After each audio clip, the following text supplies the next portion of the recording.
네, 오늘 말씀의 제목은 위기에 드러난 신앙의 민낯이라는 제목으로 하나님의 말씀을 함께 나누도록 하겠습니다. 국어사전에 민낯이라는 단어가 있습니다. 화장을 하지 않은 얼굴이라는 뜻이고요. 그러니까 얘기하자면 꾸밈 없는 모습, 꾸미지 않은 모습들, 그러니까 여성분들에게 많이 사용되는 모습이기도 하는데, 그런데 민낯의 또 다른 표현 방법이 있습니다. 바로 부정적인 뜻으로 사용되어지면 가려져 있던 본질이나 정체가 드러났다라는 게 뜻으로 부정적으로 이 단어가 사용되어지는데, 그래서 민낯이 드러났다라고 이제 우리가 흔히 이야기를 합니다.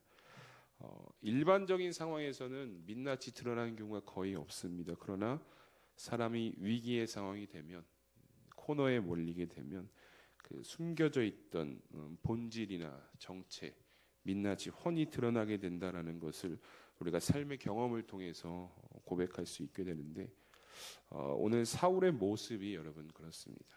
우리는 오늘 본문의 사건을 통해서 이 위기의 상황 가운데 놓였던 사울에게 드러난 그의 민낯, 신앙의 민낯이 무엇인지 발견하게 되는데, 사실 그동안 우리가 살펴봤던 사울의 모습을 보면 더 이상 드러날 것이 있을까라고 생각할 수 있거든요. 왜냐하면 너무나 악했던 모습, 신앙적이지 않았던 모습이 사울에게 있었기 때문입니다. 그런데 오늘 본문에서는 정말 이전보다 더욱더 추악해진 사울의 민낯을 우리가 보게 되는데, 사실 오늘 본문은 이제 앞선 17절의 말씀부터 우리가 좀 함께 살펴봐야 되거든요. 그러니까 17절의 말씀부터 쭉 보시면 지금 사울이 큰 위기 앞에 놓여 있다라는 것을 우리가 고백하게 됩니다. 왜냐하면 다윗을 죽이기 위해서 여러 차례 시도를 했거든요. 그러니까 마음에 들지 않다라는 이유로 증오에 휩싸여서 다윗을 죽이기 위해 여러 차례 시도했는데 그 계획이 다 물거품이 되어 버렸습니다. 하나님께서 다윗과 함께 하셨고 다윗을 보호하신다는 것을 사울이 깨달았을 때 정말 큰 두려움을 느꼈고, 또 그 두려움이 곧 사울의 삶의 위기로 작용하게 되었는데, 어떻게든 이제 왕권을 유지해야겠다라는 마음이 여전히 사울 가운데 지금 있었다라는 것을 보게 됩니다. 그래서 오늘도 역시 본문에 보면 또 다른 다윗을 죽일 계획을 지금 실행하는 사울의 모습을 보게 되는데, 그런데 여러분 우리가 성경을 보시면 아시겠지만 이 사울의 계획이 참 악했다라는 것은 무엇이냐면 그의 딸들을 지금 그 계획의 도구로 사용하려고 했기 때문입니다. 그냥 어떤 자신의 마음으로 이렇게 나가는 것이 아니라, 자신의 증오가 표출된 것이 아니라 정말 그 딸들을, 아끼던 딸들을 다윗을 죽이기 위한 어떤 계획의 도구로 사용하려고 했던 그 사울의 모습을 우리가 보게 되는데, 여러분 이것이 얼마나 악한 생각이냐면, 이 하나님께서 시편 127편 3절에 뭐라고 말씀하시냐면, 보라 자식들은 여호와의 기업이요 태의 열매는 그의 상급이니라라고 말씀하고 있기 때문입니다. 그러니까는 자녀들, 물론 다른 사람들 마찬가지겠지만 자녀들을 내 욕심을 채우기 위한 도구가 아니라는 거예요. 내 욕심, 어떤 내 증오를 상대방에 표출하기 위한 도구가 자녀가 되어서는 안 된다라는 것이죠. 자녀는 여호와의 기업이요 그의 상급이다라는 거죠. 하나님의 은혜의 증거요 축복이다라는 것입니다. 그렇게 우리들도요, 여러분 가정에서 자녀를 대하실 때 하나님께서 주신 은혜요 축복이요 라는 마음으로 대하실 수 있어야 합니다. 그리고 부모된 자로서 우리가 우리 자녀들이 하나님께 나아갈 수 있도록 더 기도하고 더 이끌어줘야 된다라는 것이죠. 이것이 하나님께서 우리에게 자녀를 주신 이유요 목적이기도 하거든요. 그런데 여러분 오늘 사울이 어떻습니까? 사무엘상 18장 17절을 보시면 이렇게 말씀하고 있거든요. 사울이 다윗에게 이르되 내 맏딸 메랍을 내게 아내로 주리니 오직 너는 나를 위하여 용기를 내어 여호와의 싸움을 싸우라 하니 이는 그가 생각하기를 내 손을 그에게 대지 않고 블레셋 사람들의 손을 그에게 대게 하리라 함이라 라고 말씀합니다. 그러니까 맏딸이었던 메랍을 다윗에게 주겠다라고 이제 사울이 이야기하거든요. 그러니까 여기까지만 보면 일반적인 아버지들과 다르지 않죠. 딸의 배우자를 구하는 과정이니까. 그런데 중요한 것은요, 그 다음에 이어지는 문장입니다. 그 다음에 이어지는 문장을 보면 맏딸 메랍을 다윗에게 주는데 조건이 있다라는 거예요. 그 조건이 무엇이냐? 바로 나를 위해서, 사울을 위해서 여호와의 싸움을 싸워야 한다라는 것이죠. 우리가 옛말에 손 안 대고 코 풀다라는 말 있죠. 어떤 일을 힘 안 들이고 아주 쉽게 해치운다라는 뜻으로 사용되어지는 속담인데 오늘 그 속담이 사울의 모습과 너무나 닮아 있다는 것을 보게 됩니다. 앞선 말씀에서 사울이요 다윗을 죽이기 위해서 여러 번 시도하거든요. 여러 번 시도했고 그런데 그 여러 번의 계획이 실패하게 됩니다. 그럼에도 이 사울의 마음엔 다윗을 향한 징후가 여전히 살아있다는 것을 보여줍니다. 그 실패했으면 하나님의 뜻이 아닌가라고 생각하고 돌이켰어야 되는데 그렇지 못했다라는 것이죠. 그래서 이번에는 자신의 아끼던 자녀였던 맏딸인 메랍을 다윗을 죽이려는 그 계획의 도구로 사용하게 됩니다. 다윗을 이 메랍을 주는 대신 블레셋과의 전쟁에 내보내서 그 전쟁에서 다윗을 죽이려는 계획을 지금 사울이 가지고 있었다라는 것이죠. 그러니까 아무도 자신은 관여하고 싶지 않은 것처럼 포장해서 나는 여전히 다윗을 아끼고 다윗을 사랑하지만 어쩔 수 없이 딸과의 결혼을 위해서 전쟁에서 죽었다 이렇게 포장하기 위해서 지금 다윗에게 이렇게 이야기하고 있는 것입니다. 그런데 여러분 이것이 결과적으로 이 계획이 실패하게 됩니다. 왜냐하면 다윗이 정중하게 이 계획을 거절합니다.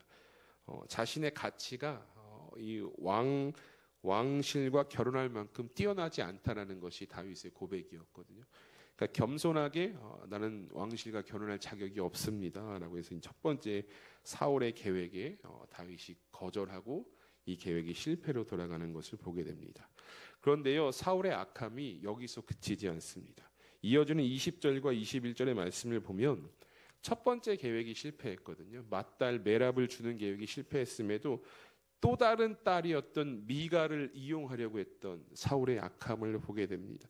우리 20절부터 21절 우리 함께 읽어보실까요? 20절 21절입니다. 시작. 사울의 딸 미갈이 다윗을 사랑하매 어떤 사람이 사울에게 알린지라 사울이 그 일을 좋게 여겨 스스로 이르되 내가 딸을 그에게 주어서 그에게 올무가 되게 하고 블레셋 사람들의 손으로 그를 치게 하리라 하고 이에 사울이 다윗에게 이르되 내가 오늘 다시 내 사위가 되리라 하니라. 아멘. 그러니까 첫 번째 맏딸 메랍을 통한 계획은 실패를 했습니다. 그래서 메랍은 다른 남자에게 이제 결혼을 보냈는데 이 사울의 입장에서 그런데 이어서 기쁜 소식이 전해져요. 그러니까 성경에 보니까 사울이 좋아했다라고 이야기하는데 어떤 소식이었냐면 또 다른 딸이었던 미갈이 다윗을 사랑하고 있다라는 소식을 전해 듣게 됩니다. 이 소식을 전해 들은 사울이요 굉장히 기뻤습니다. 딸의 배우자를 찾았기 때문에 기뻤을까요? 그것이 아니죠. 첫 번째 실패했던 계획을 다시 시도할 수 있는 기회가 생겼다라는 것에 대해서 사울이 기뻐했다라는 것입니다. 그러니까 자녀의 삶에는 안중이 없는 거예요. 자녀의 삶이 나한테 관심이 아니라는 거예요. 우리의 자녀가 어떻게 살아가고 어떻게 지금 나아가고 있는지 그의 미래에 대해서 전혀 관심이 없는 거예요. 지금 어디에만 관심이 있냐? 다윗. 나의 증오의 대상, 나의 계획에만 지금 사울은 온전히 관심이 있다는 것이죠. 그러니까 미갈이 다윗을 좋아한다는 그 말을 들었을 때, 사랑한다는 그 말을 들었을 때 사울이 뛸 듯이 기뻐했던 거예요. 실패했던 내 계획을 다시 시도할 수 있겠구나. 이 고백을 어디서 찾아볼 수 있냐면 21절에 보면 이 딸을 그에게 주어서 그에게 올무가 되게 하겠다 이렇게 얘기하거든요. 그 덫을 놓겠다라는 거예요. 그의 딸 메랍과 미갈이 사울의 계획을 이어가는 그저 덫의 존재로밖에 여겨지고 있지 않다라는 것이죠. 여러분 분명히 하나님은요 하나님의 자녀를 하나님의 기업이라 말씀하셨고 축복이라고 우리에게 말씀하셨지만 오늘 사울에게 있어서 그의 자녀들은 하나님의 기업 축복 이전에 그저 자신의 욕망을 채우기 위한 또 하나의 도구로 사용되어지고 있음을 보게 됩니다.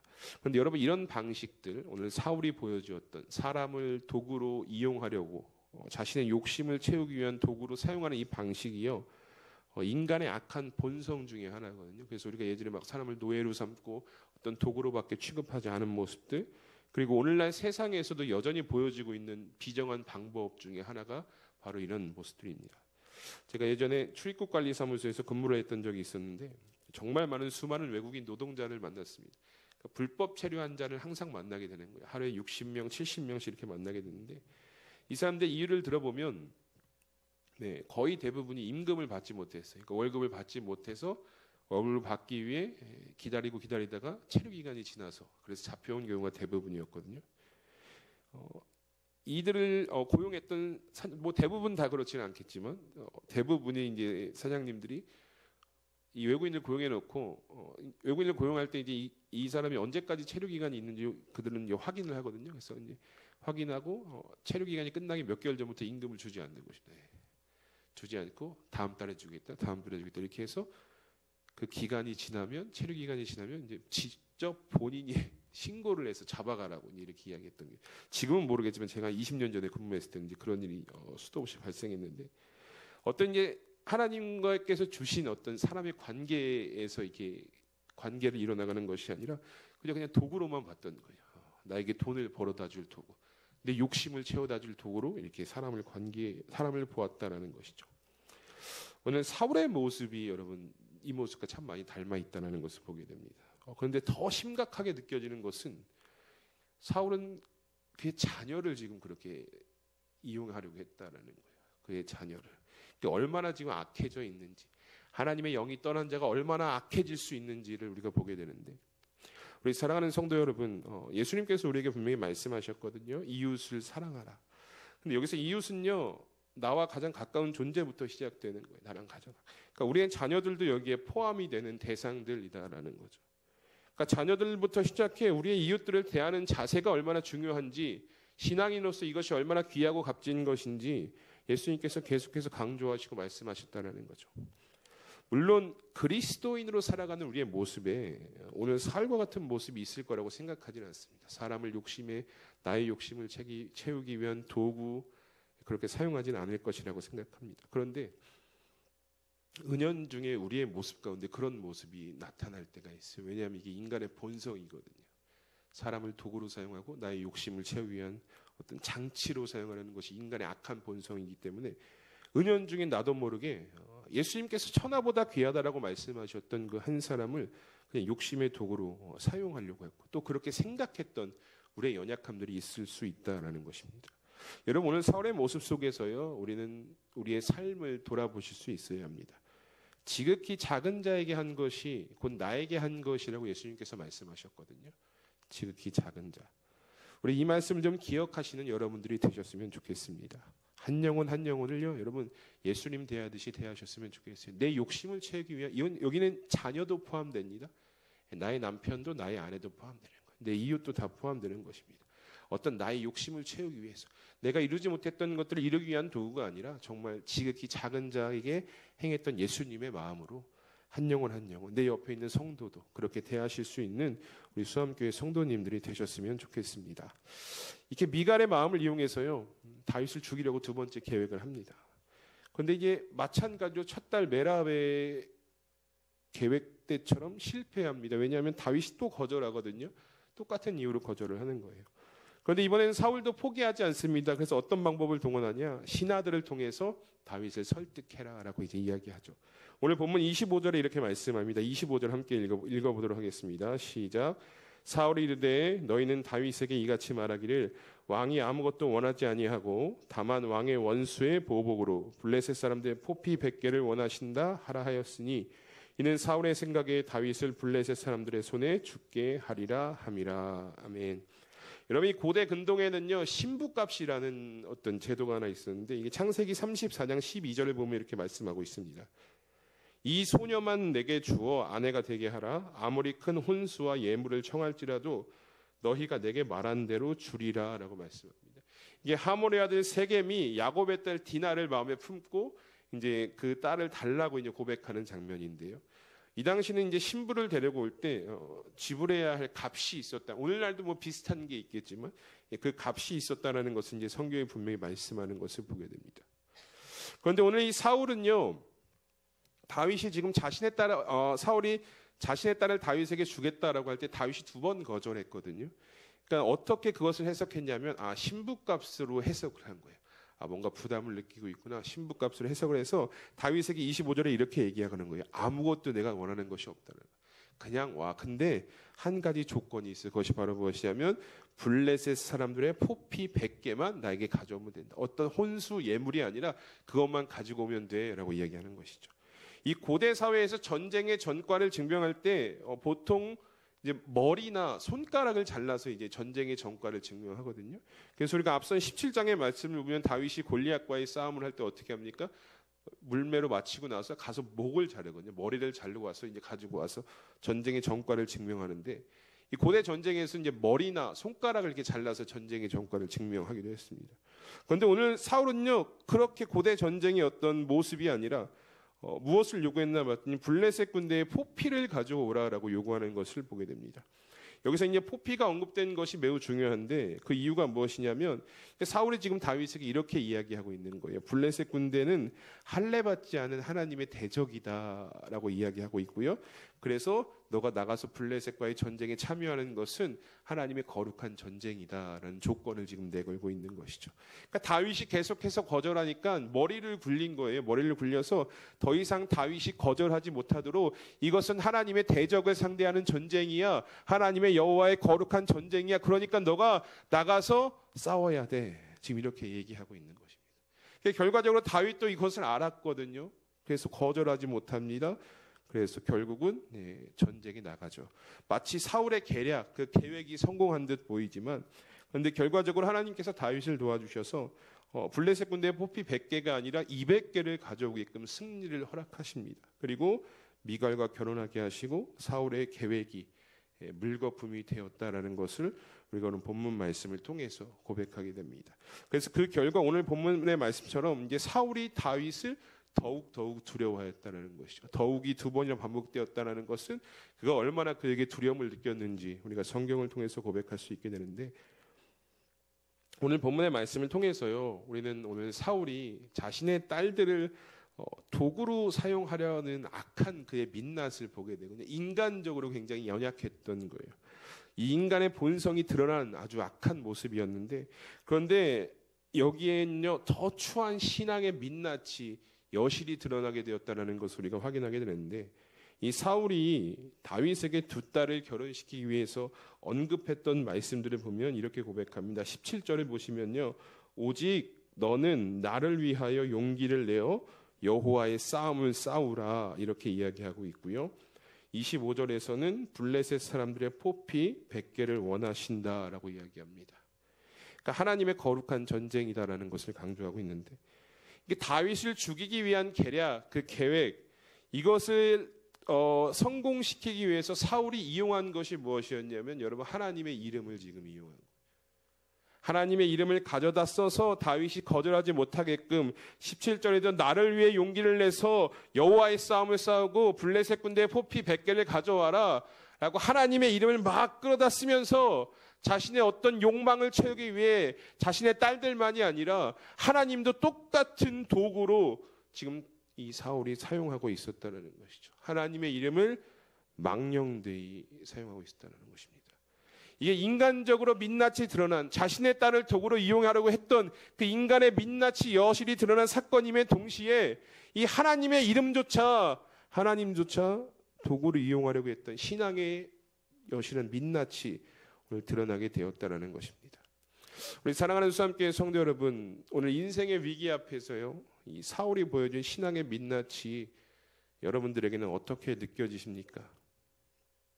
여러분들은 수많은 인생의 위기 앞에 여러분들의 신앙은 지금 어떤 모습으로 하나님께 보여주고 계십니까? 여러분, 우리가 살아가는 삶의 순간은요, 위기 그 자체입니다. 신앙의 길에서는 우리는 수없는 위기를 경험하게 되거든요. 왜냐하면 베드로전서 4장 12절부터 13절에 베드로 사도가 이렇게 얘기합니다. 사랑하는 자들아, 너희를 연단하려고 오는 불시험을 이상한 일 당하는 것 같이 이상히 여기지 말고 오히려 너희가 그리스도의 고난에 참여하는 것으로 즐거워하라. 이는 그의 영광을 나타내실 때에 너희로 즐거워하고 기뻐하게 하려 함이라. 아멘. 베드로 사도가요, 성도로는 당연히 당해야 될 고난이 있다라고 이야기하고 있는 거예요. 위기가 늘 찾아온다라는 것이죠. 이것을 연단, 불시험, 그리스도의 고난 이렇게 이야기하는데, 이런 상황이 매일 순간 성도의 삶에 찾아옵니다. 오늘 우리도 그 상황 가운데 놓여 계신 분도 계실 거고요. 그런데 때로는 이런 상황이 우리를 어디까지 몰아가냐면 극한의 코너까지 우리를 몰아붙입니다.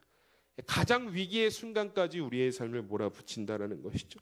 그런데 그런 위기의 상황이 되면 그때 우리에게 드러나는 것이 있는데 우리가 그동안 쌓아왔던 내가 걸어왔던 그 신앙이 여실히 그 앞에서 드러나게 된다는 거예요. 그 고난 앞에서 위기 앞에서 우리가 어떻게 그동안 믿음의 길을 걸어왔는지가 여실히 드러나게 된다는 것이죠. 몇 해 전 우리는 이제 코로나라는 큰 위기를 겪었습니다. 국가적으로 종교적으로 굉장히 큰 위기였죠. 이 코로나라는 위기 앞에 전국의 수많은 그리스도인들의 신앙이 적나라하게 다 드러나게 됩니다. 적나라하게. 누구 하나 빠짐없이 모든 그리스도인 신앙을 가지고 있었다면, 교회를 다니고 있었다면 그 신앙이 여실히 드러나게 되었다는 것이죠. 그리고 그 드러난 신앙은 극명하게 반으로 나뉘게 됩니다. 온전한 믿음을 가졌는가, 온전한 믿음을 가진 자와 그렇지 못한 자, 이렇게 나뉘게 되었습니다. 그렇게 후자의 사람들은 지금도 주님 곁을 떠나 있고 여전히 돌아오지 못하고 있는 것을 우리가 보게 되는데, 그래서 제가 이 말씀을 드리는 게 뭐 코로나로 떠난 자들, 돌아오지 못한 자들 향해서 막 책망하고 이게 아닙니다. 제가 오늘 이 말씀을 통해서 그 이야기를 드리는 이유는 그런 위기의 상황 속에서도요, 여러분들은 신앙을 지키셨다라는 말씀을 드리고 싶은 것입니다. 국가적으로 큰 위기였거든요. 우리의 신앙이 극한의 코너까지 몰리는 상황이었거든요. 근데 그 신앙에서 떠난 자들은 뭔지 떠나니까 하나님께서 책임지실 거지만, 여러분들은, 여기 앉아 계신 여러분들은 그 신앙을 지켰다라는 것을 제가 오늘 말씀을 통해서 여러분들에게 드리고 싶은 이야기입니다. 저희가 지난주에 10월 27일 한국교회 연합집회를 드렸는데, 저는 이제 영상으로 함께 참여했지만, 그 말씀 이제 시작하기 전부터 잡음이 굉장히 많았어요. 뭐 정치적인 목적이 있는 것이 아니냐, 뭐 다른 의도가 있는 것이 아니냐. 그런데 그걸 다 떠나서 저는 이제 말씀을 이제 영상으로 예배를 참여하면서 그 두 번째 스피커로 나오셨던 그 여자 목사님, 김양재 목사님 계시는데요. 그분이 막 얘기 막 하시면서 어떤 게 제 마음에 꽂혔냐면, 우리의 자녀 세대들에게 우리 부모들은 위기 때 이렇게 모여서 기도했다, 이것을 보여주자라는 것이 그 마음에, 제 마음에 아주 깊이 내리에 새겨졌거든요. 위기 때 모여서 기도했다. 우리의 힘을 내세우자, 우리의 힘을 보여주자, 이게 아니라 위기 때 우리가 하나님께 기도했다. 위기 때 우리의 드러난 신앙의 민낯을 보니까 하나님을 더 찾았다라는 것을 보여주자고 했던 그 말씀이 참 제 마음 가운데 남게 되었습니다. 믿음을 지켰던 여러분들의 신앙도 이와 동일하다라고 생각합니다. 코로나를 지나오시면서 그 위기 가운데 신앙을 지켰기 때문에, 여러분들이 드러났던 그 신앙의 민낯이 온전히 걸어온 신앙이었기 때문에 저는 여러분들이 오늘 이 자리에서 여전히 그 자리를 지키고 믿음으로 나아가고 있다는 것을 고백할 수 있는데, 그리스도인이라면 여러분 어쩔 수 없어요. 이런 위기가 계속해서 찾아오게 됩니다. 그래서 우리가 내가 코로나 때 신앙을 잘 지켰어, 여기서 만족하시면 안 된다는 거예요. 코로나 때 잘 지킨 신앙으로 만족하고 있다면 또 다른 위기가 찾아오면 우리는 여전히 그 여실히 숨기고 싶은 민낯들이 다시금 드러나게 될 수 있다는 것이죠. 그래서 여러분, 우리가 어떻게 해야 되냐면, 매 순간 우리의 신앙이 흔들리지 않도록, 우리의 믿음이 그리스도의 장성한 분량에 이를 수 있도록 여러분 기도하시고 예배하시고 하나님과의 깊은 교제의 관계 가운데에 하나님 나아가셔야 된다는 거예요. 이것을 우리가 평상시에 단련하고 훈련하지 않으면 또 다른 위기가 찾아올 때, 베드로 사도가 여러분 말씀하잖아요. 위기는 찾아온다고. 계속해서 고난, 불시험, 연단의 과정이 찾아올 때 여실히 하나님 앞에 또 우리의 신앙이 드러나야 될 그 순간이 분명히 다가오게 된다는 것입니다. 그런데 그럴 때 여러분, 우리가 평상시에 쌓아놓지 않으면, 평상시에 단련해 놓지 않으면요, 부끄러워서 하나님 앞에 내놓을 수 없게 된다는 거예요. 내 신앙을 보여줄 수 없게 된다는 거예요.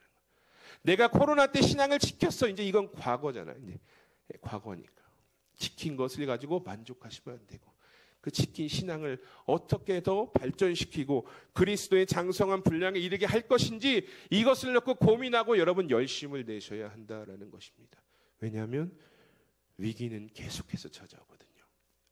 국가적인 위기, 코로나 같은 국가적인 위기가 될 수도 있고, 개인적인 위기도 계속해서 찾아오시잖아요. 그런 위기 가운데 우리의 신앙이 하나님께 숨기고 싶은 부끄러움 신앙이 되지 않기 위해서는요, 오늘 하루 더 말씀으로, 더 기도로, 더 찬양으로 하나님과의 깊은 교제를 쌓아가셔야 한다는 것입니다. 이렇게 단련하지 않으면 오늘 사울이 보여준 민낯 있잖아요. 인간적인 민낯, 신앙의 민낯이 우리의 민낯이 되지 말라는 법이 없다라는 거예요. 내가 쌓아놓지 않으면 하나님 앞에 보이기 부끄러운 모습으로 우리가 설 수 있다는 것이죠. 바라기는 정말 저는 여러분들이 지금까지 지켜오셨던 그 신앙의 모습을 마지막까지 예수님 다시 오시는 그 순간까지 끝까지 지켜가시는 우리 성도님들이 되셨으면 좋겠습니다. 하나님 앞에 한 점 부끄러움 없이 하나님 저 이렇게 신앙생활을 해왔습니다. 이렇게 믿음 가운데 걸어왔습니다. 이 위기가 있어도 저는 믿음을 지켰습니다. 이 고백으로 나중에 주님 앞에 서실 수 있는 우리 성도님들이 되시기를 주님의 이름으로 축복합니다. 우리 말씀을 기억하면서 이 시간 함께 기도하기 원합니다. 오늘 위기 앞에 사울의 민낯이 처절하게 드러났습니다. 더 드러날 것이 있나라고 생각했지만 점점 죄악으로 물들어간 사울의 모습은 하나님 보시기에 너무나 부끄러운 모습들 뿐이었습니다.